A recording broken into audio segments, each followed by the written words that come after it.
The door closed behind them, not loudly, not dramatically, just enough to mark a moment that couldn't be undone.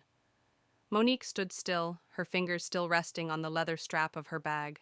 The office lights dimmed automatically, leaving only the soft glow of the city outside.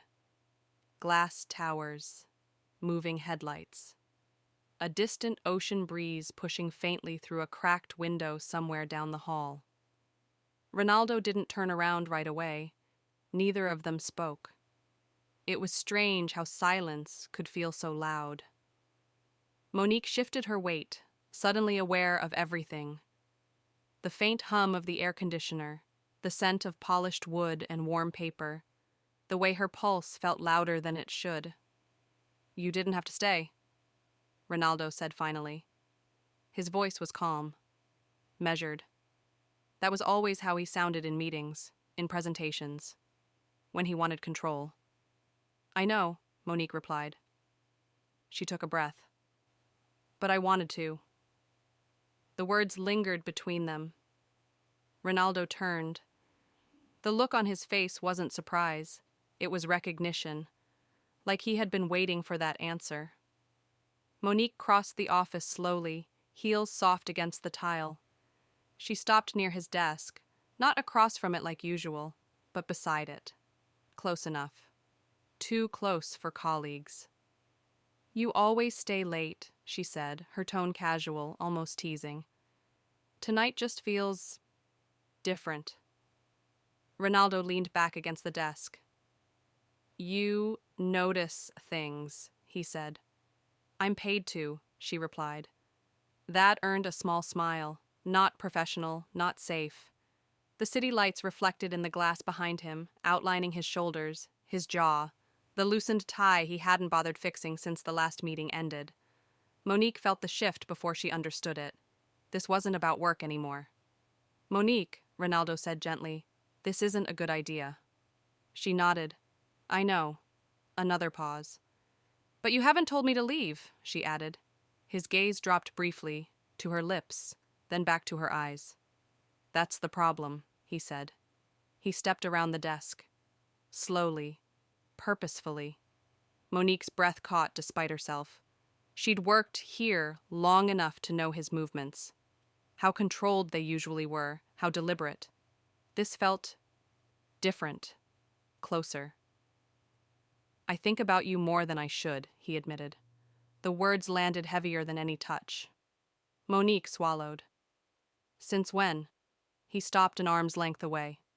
"Since the night you stayed late during budget season," he said.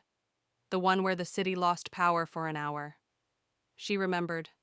Candles, laughter, a conversation that had drifted from numbers into something softer. "You didn't leave," he continued. "You just stayed." "So did you," she replied. Their eyes held. "I noticed the way you listen," he said quietly. "Not just to words, but to pauses, to what people don't say," she smiled faintly. "You notice control," she said, "and how quickly it slips when you're tired." That made him laugh under his breath. "You always do that," he said. "Do what?" "Say the thing I don't want said." She stepped closer. "So, tell me to stop." He didn't. Instead, he lifted his hand, hesitated, then rested it against the glass wall beside her shoulder. Not touching her, but close enough that she felt the warmth. Trapped, not physically, but emotionally.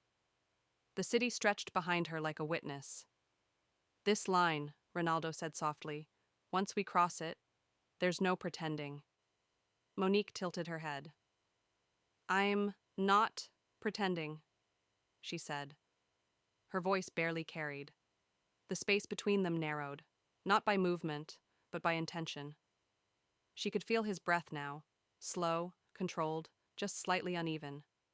Her heart pounded. This wasn't reckless, it was deliberate, a choice unfolding second by second. Then her phone vibrated in her bag, once, twice. Reality crashed in like cold water. Monique stepped back immediately. She cursed under her breath, embarrassed by the relief and the disappointment tangled together. Renaldo straightened, professional again, too quickly. Work, he said. She nodded.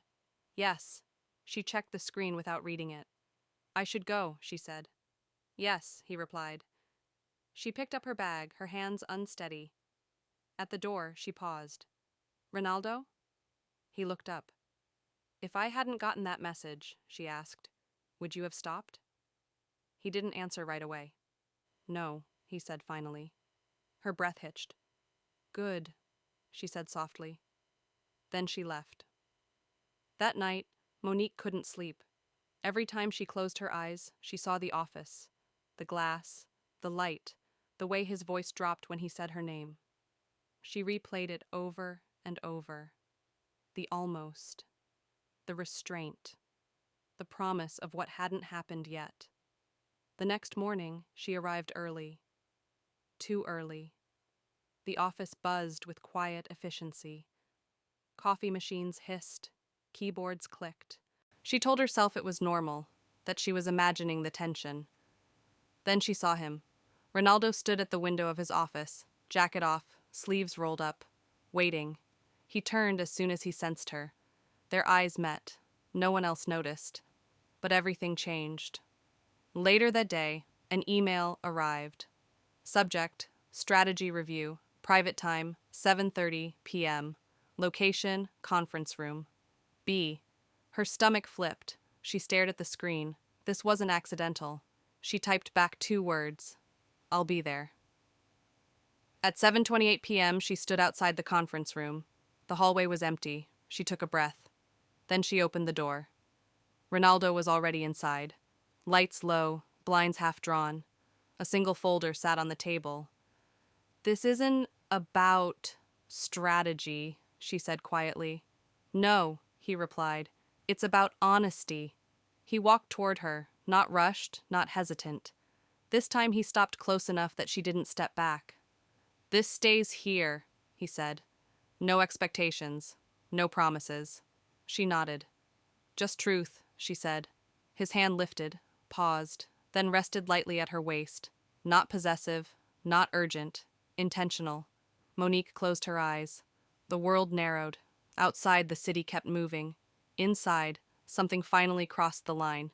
But some doors, once opened, never close quietly.